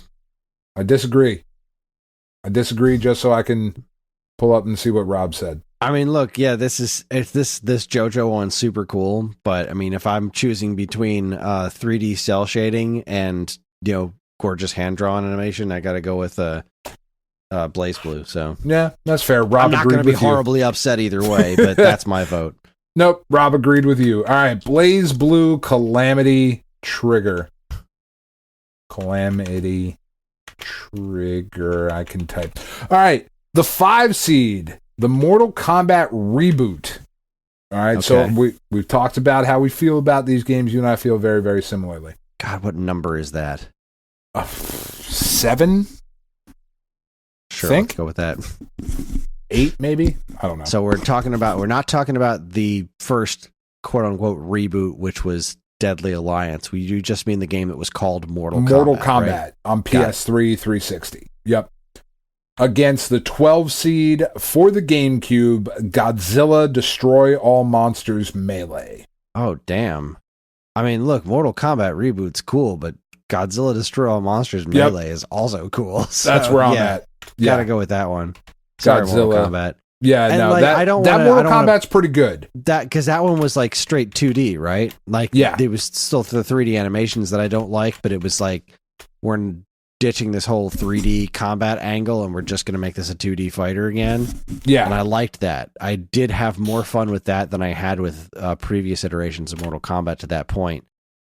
But Godzilla Destroy All Monsters Melee, man. I played that game like 3 times, and each time I had a ball. Oh, it's great. It's great. I am just, I'm going to go ahead and type this next one in here because I know where you're going with this one. The 6 seed Tatsunoko versus Capcom versus the 11 seed PlayStation All-Stars Battle Royale. That's not even fair. It's not. It's the way the bracket fell. Like rival schools. It's exactly where that game belongs. Like, bad game's not bad. It's just not. Tatsunoko versus Capcom. Yeah, right? I mean, yeah, that's not even close. Yeah, it's not even in the same ballpark. All right, this will, depending on how this goes, this will lead us to an interesting conversation maybe in the Thirsty 32. The 7 seed Street Fighter Cross Tekken. Okay. For the PS3 360 versus the original N64 joint Super Smash Brothers. I go Tekken, Street Fighter me Cross too. Tekken, yeah. The original Smash Brothers is, I mean, it's a classic, but it's fairly limited. And Tekken, what is it? Street Fighter. Which name comes first? Street Fighter Cross Tekken. Street Fighter Cross Tekken, right? Because Tekken Cross Street Fighter never came out, which right, very pisses me off to this day. I loved that project. Like, all right, we're going to make one crossover that's based in Street Fighter and then another crossover that's based in the Tekken style of fighting. And I was really interested to see how the Street Fighter characters were going to translate to Tekken style of fighting. Yeah. This game was really fun though. Yeah, I didn't play very much of it because I never wound up owning it, and I wanted to because I thought it was really interesting because I like the Tekken characters, and having them play in a Street Fighter style game I thought was really clever, and it looked great. So that definitely takes the cake for me. All right, well, we don't have the Smash Brothers versus Smash Brothers Brawl matchup in the Thirsty 32, but all right, wrapping up the Northeast division here, the 8 seed Darkstalker Resurrection on PS3 360 against the 9 seed Dragon Ball Fighter Z. Which one was Darkstalker's Resurrection? It was the resurrected one. Ha. That's good, right? This was more or less just like a remaster of the first Darkstalkers? Yes. Was it just the first one, or did this have like a couple of them on there? That is a question I do not know the answer to. I'm going to be 100% transparent. This is tough. I fucking love Darkstalkers. I love Darkstalkers as well, but not nearly as much as you.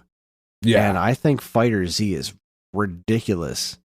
I never got good at Fighter Z, but even now, like it just happened earlier today, if I'm like scrolling through something and there's gameplay of that game, I have to stop and look at it because I am constantly in awe of the way that game looks. And I just love watching it go. It is such a cool freaking game.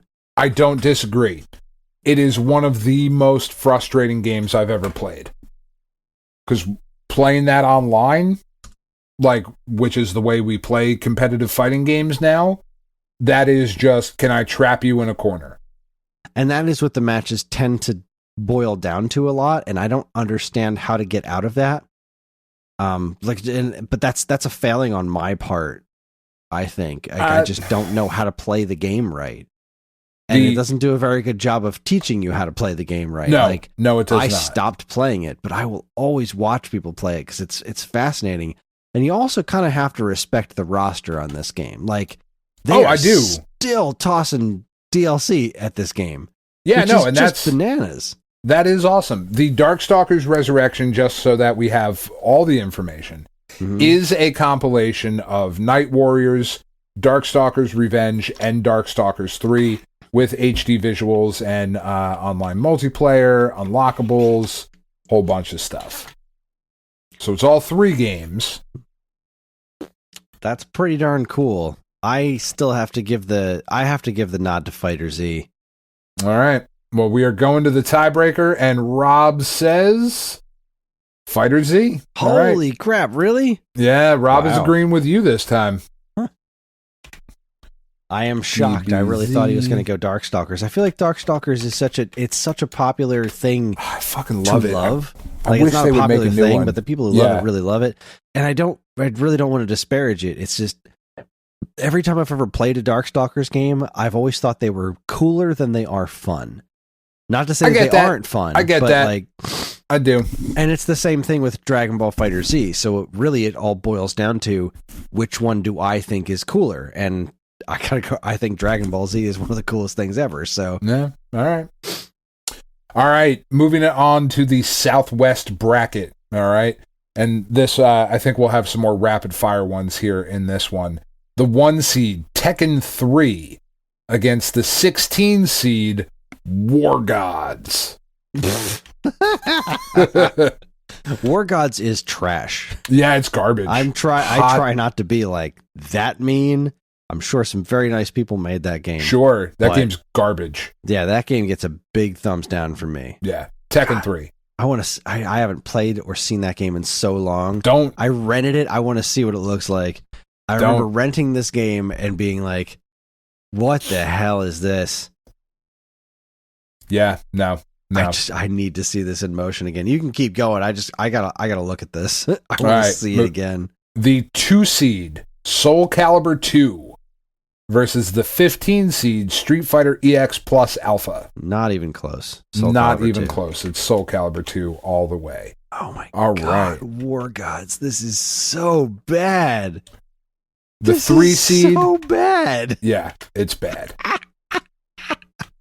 The 3 seed. This is a 3 seed, Kris, not a 1 seed. Tekken reviewed more favorably, but wait, is the higher number good? Yes, okay. Yes. The higher the 1 seed is the best. Okay, so the lower the number, the better worse you are. is. No, the worse you are. Or but you just said the 1 seed is the best. The 1 seed is the best, so lower. Yeah, sorry. So it's golf score. Got it. Yeah. All right, so the 3 seed, Marvel vs. Capcom 2. Potential to win the entire thing is a 3 seed against the 14 seed Tekken Tag. All Tekken the Tag is cool. Tekken Tag. But Marvel vs. Capcom 2 is. It's not MVC2, yeah. All right, this one, it's interesting. No War Gods. It's no War Gods, but this one is an interesting way that the bracket fell. I'm interested to see how this goes. The 4 seed, Mortal Kombat Complete with a K, the 360 PS3, versus the 13 seed, Mortal Kombat 2. I have to look up what the hell Mortal Kombat Complete is. It's basically like a more modern version of the trilogy. No, thing? Mortal Kombat Complete is the same game as Mortal Kombat. The one that you had in the last round. Is it? Yeah, it's the complete edition of that game. Oh, with all the download. Oh, well, whatever. Again, I didn't pay that much attention. I should have looked more. Whatever. All right, Mortal Kombat 2. Fuck you then. Yeah, I mean, that was going to win anyway. I love Mortal Kombat 2. Mortal Kombat 2 is great. It's my favorite one. Mine that too. Was the 13 seed. So a 13 upsetting a 4. All right, moving on to the 5. That's ridiculous. How is that game rated? Mortal Kombat 2 is very, very good. It is not just very good. It's not just the flashiness of it. It is the game mechanics are fun. It's the fucking leg trip with the leg scissors with Scorpion. This is my shit. All right. The 5 seed, Guilty Gear X2, which I think maybe, if I'm remembering this correctly, was like the first time the PS2 generation was like, oh shit, this Guilty Gear stuff is pretty fucking dope. Versus the 12 seed Killer Instinct for the NES arcade, like whatever. Not the Xbox One. The Super Nintendo, not the NES. The NES, but if we're going the 8-bit specifically version. Are we going the arcade version or the Super Nintendo version? I'm fine with either one, however you want to make your pick on that one. I just wanted to differentiate between the Xbox version. Original Killer Instinct. Original OG Killer Instinct. The Super Nintendo OGKI, ones, as we call it. If we're going original, then it's got to be the arcade version. And what was it up against? Guilty Gear? Guilty Gear X2. I am certain, beyond a shadow of a doubt, that Guilty Gear X2 is a better fighting game than the original arcade Killer Instinct. And I don't care. Me neither. I'm picking Killer Instinct. Killer Instinct is so awesome. I fucking love it. I do. I love it. All right. Moving down to the 6th seed, Persona 4 Arena for the PS3. Very, very popular game that neither you or I have played. Correct. Against the 11 seed, something that we both, I think we've played it in my apartment at college, Bloody Roar Primal Fury on the GameCube. What was the first one again? Persona 4 Arena. Oh, Bloody Roar. Yeah. Where is a new Bloody Roar game? I think I think the franchise gassed out pretty hard around that era. Like, I think the last one nobody bought. And but give me a new one. Yeah, I want give one. us a new one. Those games are fucking awesome. Bloody Roar is cool. Yeah. All right. The 7 seed in the Southwest Division, Marvel vs. Capcom 3 versus the 10 seed, King of Fighters 13. It's King of Fighters 13. Sorry, I need a refresher on which King of Fighters game is which. King of Fighters 13. That is the PlayStation 3. It is one of the ones that has gotten polygonal graphics yet. Right. It's still kind of the hand drawn. And what was it up against? What was it up against? Oh, Marvel vs. Capcom 3. King of Fighters. King of Fighters? All right. So much I wanted to like about Marvel vs. Capcom 3, which... So disappointing. Yeah, I just didn't enjoy it. You want to talk about a game that's like trapped in a corner. Yeah. Like, that game's not even fun for me to watch. Like, at least Fighter Z, watching them, trap each other in corners can be fun, but like Marvel vs. Capcom 3 was just like, as soon as the combo started, that was it. That's it. You're done. That was the end of it. It was like, and now you're just going to watch them do these 6 moves over and over and over again, and that's it. That's boring. all you get. It's boring. I know there were those ways to break Watching out video of it games and stuff, is boring, but I just, I couldn't do it. All right, this one has if I was going with my heart, this would win the whole thing. I do think it's going to win this round. I think you and I are in lockstep on this one. The 8 seed Injustice Gods Among Us for the PS3 360. Very cool concept, but going up, just the indie darling coming out of nowhere for the PS2, War of the Monsters. Oh yeah, War of the Monsters, that game rules. Oh my god, I want that to win the whole thing. I do. I fucking love that game. All right, War of the Monsters. Cool. All right, and our final division for the evening, the 1 seed in the Southeast Division. The 1 seed is Virtua Fighter 4 against the 16 seed, a game that they just added to the PlayStation Network, but I haven't checked it out yet, Jump Force. Oh. It's got like One Piece and Naruto and all that shit in it. What's it up against? Why do I keep forgetting these? What's Virtua Fighter 4 against Fighter Jump 4. Force. Virtua Fighter 4. Yeah. Jump Force, I don't like. Have you played it? Was there a demo released for that I played, or did I just watch a bunch of videos of it? it looks like a weirdly dark version of all of those characters, and I don't think I like that about it. I don't like the art direction. I didn't like Virtua Fighter 4. Yeah, Virtua Fighter 4 is really freaking good. Isn't that the one they would teach classes on in Japan or something? Yeah. Like the merits of Jump Force barely even come into play. Like Virtua Fighter 4 is, I don't even like that game all that much, but I can look at it and absolutely appreciate that it is a masterclass in fighting games. So, all right, well let's see where this 2 seed goes. I'm interested. I think I know, but Street Fighter Alpha 3 versus the 15 seed Clay Fighter.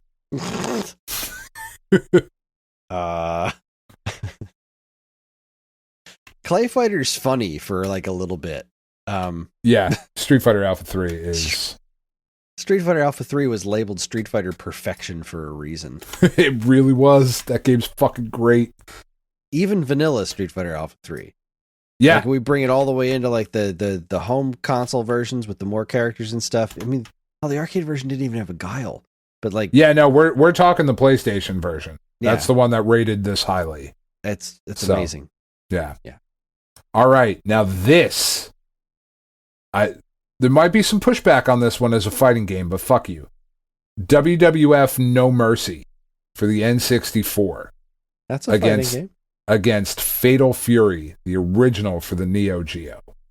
I don't even think that's close. Yeah, I mean... Yeah, you gotta respect Fatal Fury. Sure, but I love Fatal Fury. That the other one's a system seller. No Mercy. No Mercy's that's a system that I don't like wrestling, and I think that game is fun. So yeah, it's going to be interesting to see how that one does going forward. All right, the 5 seed. I know your pick on this one, so I'm not even going to argue it with you. I think I could a little bit, but I'm not going to. Street Fighter 3 Third Strike, right, which is already your pick because I said those words next to each other, versus Samurai Showdown 2. Oh, that hurts. I think I could make a good argument for Samurai Showdown 2, but I don't think I can make a winning argument for Samurai Showdown 2. Yeah, I mean, Samurai Showdown 2 is so good. It's so good. It hurts.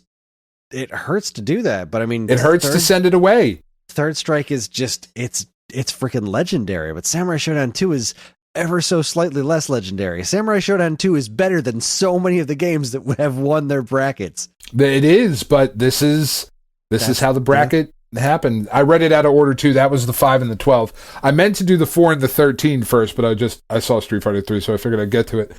The 4 seed, Power Stone 2 against the 13 seed. All right, so that's Dreamcast against the 13 seed Virtua Fighter 2 on the Saturn. Power Stone, right? Yeah.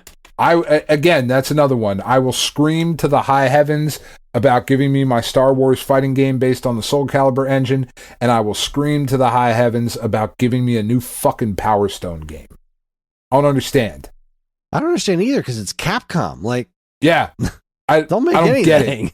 I don't get it. It doesn't make any sense whatsoever. It's like Power Stone and Chaos Legion are 2 fucking franchises they just don't even think about anymore. It's ridiculous. All right. Old rival schools just sitting there. Oh, God damn it, Capcom, you assholes. The 6 seed Tekken Tag Tournament versus the 11 seed X-Men Mutant Academy. Tekken Tag. Yeah, right? I had to remember what Mutant Academy was, and then I did, and I was like, no. People like it, though. Like, it wasn't bad, but, I mean, Tekken Tag was super awesome. Yeah. All right, the 7 versus the 10. This one, I'm pretty interested to see how this goes. A 7-10 split? A 7-10 split. Bushido Blade for the PlayStation. Okay, all right. Versus the 10 seed Last Blade 2 Heart of the Samurai on the Dreamcast. I have not played that one, so Bushido Blade gets the gets the vote. I fucking love Bushido Blade. That game's fucking awesome. All right. I haven't played Last Blade 2 in a very long time. I still think I would go with Bushido Blade over that, though. All right, our final matchup for this evening. another one of my very, very favorite games, the 8 seed Capcom versus SNK2 Millennium. Oh boy. Versus the 9 seed Naruto Ultimate Ninja Storm, which I know people really, really love. I know nothing about it. Here's my problem with Naruto Ultimate Ninja Storm. It's not the Naruto 4 on GameCube. And that's a me thing, but you talked about liking Bloody Roar. Like, the team that did the Bloody Roar games did the GameCube Naruto games. Oh, so I should play that is what you're saying. Oh my god, the 4th Naruto game, I had never seen or even heard of the anime before, and it didn't matter. We played that game nonstop in my Game Crazy because somebody had imported it. And we just had it running in the store all the time, and it was so good. I mean, that game's ridiculous. It's such a good fighting game. License be damned. That could have been any characters in that game. And it's that good. It's just that good. So what was Naruto up against? Naruto Ultimate Ninja Storm, the 9 seed against the 8 seed Capcom versus SNK2. Why are we even having this conversation? I'm sorry. I was thinking about just kind of like really going into the whole Naruto thing, but Capcom versus SNK2.